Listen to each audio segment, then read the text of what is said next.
Hello മക്കളെ, നമ്മുടെ അടുത്ത പരീക്ഷ ഇംഗ്ലീഷ് എക്സാം ആണ്. നിങ്ങൾക്ക് ഏറ്റവും ഈസിയസ്റ്റ് ആകാൻ പോകുന്ന പരീക്ഷയാണ്. നിങ്ങൾ already C+ ലെവലിലോ D+ ലെവലിലോ B+ ലെവലിലാണെങ്കിലും A+ എളുപ്പം വാങ്ങിച്ചെടുക്കാൻ പറ്റിയ ഏറ്റവും ഈസിയസ്റ്റ് എക്സാം ഏതാണ്? അത് ഇംഗ്ലീഷ് തന്നെയാണ്. പക്ഷേ ഒരു കാര്യം നിങ്ങൾ ശ്രദ്ധിക്കണം, നിങ്ങൾക്ക് കൃത്യമായൊരു പ്ലാൻ ഇല്ലാതെ, കൃത്യമായിട്ട് നിങ്ങൾ അതിൻ്റെ വീഡിയോസ് കാണാതെ, ഓരോരോ ഡിസ്കോഴ്സിൻ്റെയും ഫോർമാറ്റുകളുടെയും ഒക്കെ വീഡിയോസ് കാണാതെ എന്തെങ്കിലും കാണിച്ചു കഴിഞ്ഞാൽ ഏറ്റവും വേസ്റ്റ് എക്സാം ഇംഗ്ലീഷ് ആയിരിക്കും. കാരണം എന്തെങ്കിലും എഴുതി പരീക്ഷയിൽ മാർക്ക് വാങ്ങാൻ നിങ്ങൾ ഒരിക്കലും വിചാരിക്കേണ്ട. കൃത്യമായുള്ള കാര്യം നിങ്ങൾ മനസ്സിലാക്കി പോയി കഴിഞ്ഞാൽ ഏറ്റവും ഈസി ആയിട്ട് എന്താണ്, ഈ പരീക്ഷയിൽ തന്നെ നിങ്ങൾക്ക് A+ വാങ്ങിച്ചെടുക്കാൻ പറ്റും. അത് നിങ്ങൾക്ക് വേണമെങ്കിൽ ഈ വീഡിയോയിൽ പറയുന്ന കാര്യം കൃത്യമായി അങ്ങോട്ട് ഫോളോ ചെയ്യുക. ഈ ചാനൽ സബ്സ്ക്രൈബ് ചെയ്തില്ല, എല്ലാവരും സബ്സ്ക്രൈബ് ചെയ്തിട്ട് ഫ്രണ്ട്സിന് ഷെയർ ചെയ്ത് കൊടുക്കുക. ഇതൊക്കെ ആക്ച്വലി നിങ്ങൾക്ക് യൂസ്ഫുൾ ആണെങ്കിൽ കേട്ടോ.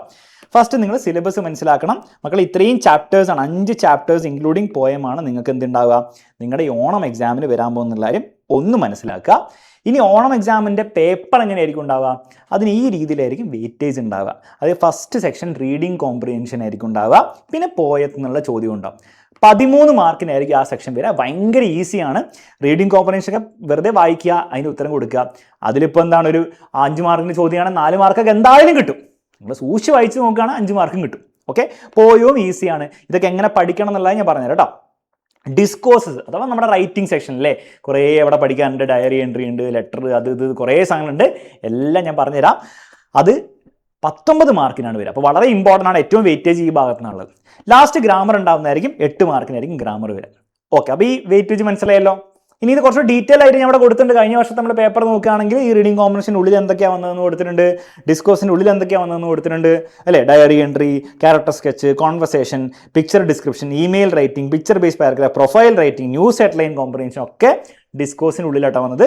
പിന്നെ ഗ്രാമറിൽ എന്തൊക്കെയാണ് വന്നതെന്ന് ഇവിടെ കൃത്യമായിട്ട് കൊടുത്തിട്ടുണ്ട്. ഓക്കെ, ഇത് മനസ്സിലാക്കാൻ ബുദ്ധിമുട്ടില്ല, വേണമെങ്കിൽ ഒന്ന് വീഡിയോ പോസ്റ്റ് ചെയ്തിട്ട് ഒന്ന് വേണം വായിച്ചു നോക്കൂ കേട്ടോ.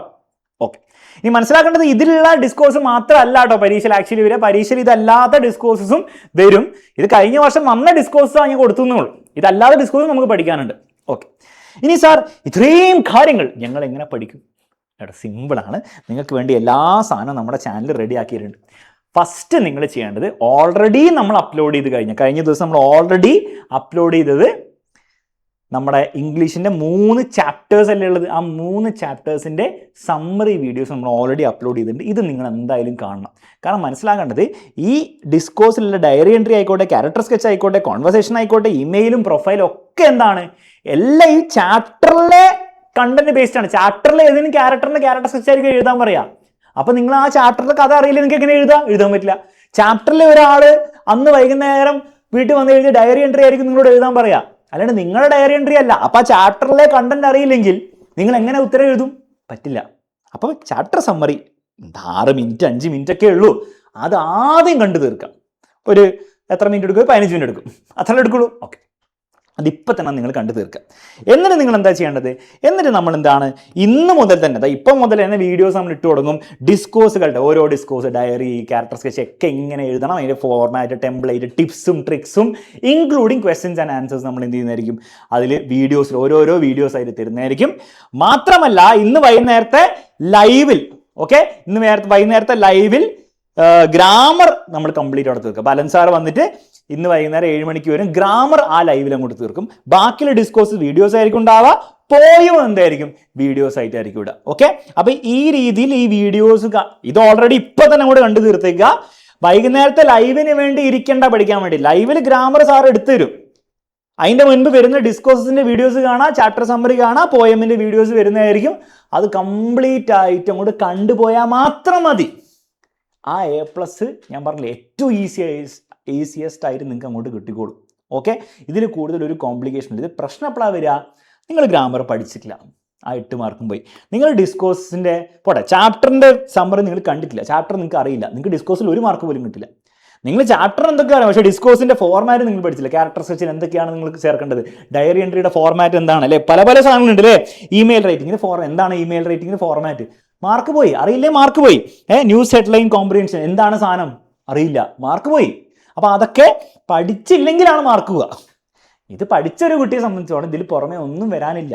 പിന്നെ റീഡിംഗ് കോമ്പറ്റീഷൻ ഒന്നും പേടിക്കേണ്ട. ഓൾറെഡി നിങ്ങൾക്ക് അറിയുന്ന ഒരു ചാപ്റ്ററിൻ്റെ ഒരു പാസേജ് വരും, ക്വസ്റ്റ്യൻസ് ഒരു ഈസി ആയിട്ട് കൊടുക്കുക. ചാപ്റ്റർ സമ്മറി പഠിച്ചൊരു കുട്ടിക്ക് അത് എളുപ്പത്തിൽ ആൻസർ ചെയ്യാൻ പറ്റും. പിന്നെ അൺനോൺ ഉണ്ടാവും. അൺനോണൊന്നും ഇല്ല. അൺനോൺ പൊതുവെ ഭയങ്കര ഈസി ആയിരിക്കും. ഏതെങ്കിലും ഒരു പാസേജ് ഭയങ്കര ഈസി ആയിട്ടുള്ളതിൽ കുറച്ച് ചോദ്യങ്ങൾ ചോദിക്കും, ഉത്തരം കൊടുക്കാൻ പറ്റും. അപ്പോൾ അങ്ങനെ നിങ്ങൾ വൃത്തിക്ക് ഇന്നൊന്ന് ഇരുന്ന് പഠിച്ചാൽ നാളെ രാവിലെയും കൂടെ സമയമുണ്ടല്ലോ, നാളെ രാവിലെയും കൂടെ ഇതൊക്കെ ഒന്ന് പഠിച്ചു കഴിഞ്ഞാൽ ഈസി ആയിട്ട് മക്കളെ ഈസി ആയിട്ട് ഈ A+ വാങ്ങിച്ചെടുക്കാം. ഓക്കെ, അപ്പം എക്സാമിനറും ഞാനും അലൻ സാറും നിങ്ങളുടെ കൂടെ ഉണ്ടാവും. ഇന്നും നാളെ ലൈവ് ഒന്നും ഇല്ല കേട്ടോ, ഇന്ന് ലൈവ് വൈകുന്നേരം ഉണ്ടാവും. നാളെ രാവിലെ നിങ്ങൾ എന്ത് ചെയ്തൊക്കെ എടുത്ത് നിങ്ങളൊന്ന് റിവൈസ് ചെയ്യുക. ഈ നോട്ട്സും കാര്യങ്ങളൊക്കെ ഉപയോഗിച്ചിട്ട് ഗ്രാമറിൽ അലൻ സാർ തരുന്ന ലൈവ് നോട്ട്സും ഞാൻ നിങ്ങൾ ഡിസ്കോഴ്സിൽ പഠിപ്പിക്കുന്ന കാര്യങ്ങളൊക്കെ നിങ്ങൾ എന്ത് ചെയ്യുക, ഫോർമാറ്റൊക്കെ നോട്ട് ചെയ്ത് വെച്ചിട്ട് ഒന്ന് രാവിലെ റിവൈസ് ചെയ്യുക. ബാക്കിയുള്ളത് എന്തെങ്കിലുമൊക്കെ ഉണ്ടെങ്കിൽ ചിലപ്പോൾ ബാക്കിയൊക്കെ ഉണ്ടാവും നാളത്തേക്ക്, അതെന്ത് ചെയ്യുക, ഒന്നുകൂടി റിവൈസ് ചെയ്യുക. ചാപ്റ്റർ സമ്മറൈസ് ഇന്ന് നിങ്ങൾ കാണുന്ന കൊള്ളാം, നാളെ ആകുമ്പോൾ കുറച്ചൊക്കെ മറന്നു പോകാൻ ചാൻസ് ഉണ്ട്. അപ്പോൾ പരീക്ഷയ്ക്ക് മുമ്പ് രാവിലെ എന്ത് ചെയ്യുക, അല്ലെങ്കിൽ പരീക്ഷയ്ക്ക് പോകുന്നതിന് മുമ്പ് ഈ ചാപ്റ്റർ സമ്മറൈസിൻ്റെ വീഡിയോ 5 മിനിറ്റിൻ്റെ ഉള്ളൂ, 2x ഇടുക, 2.5 മിനിറ്റിൽ കണ്ടു തീർക്കാം. അതും കൂടി ചെയ്താൽ പരീക്ഷയിൽ A+ സെറ്റാണ്. ഈ വീഡിയോ എല്ലാ ഫ്രണ്ട്സിനും ഷെയർ ചെയ്തു. അവരോടൊക്കെ നമ്മുടെ ചാനലിൽ വന്നിട്ട് ഇതൊക്കെ ഫോളോ ചെയ്ത് പഠിക്കാൻ പറഞ്ഞോ.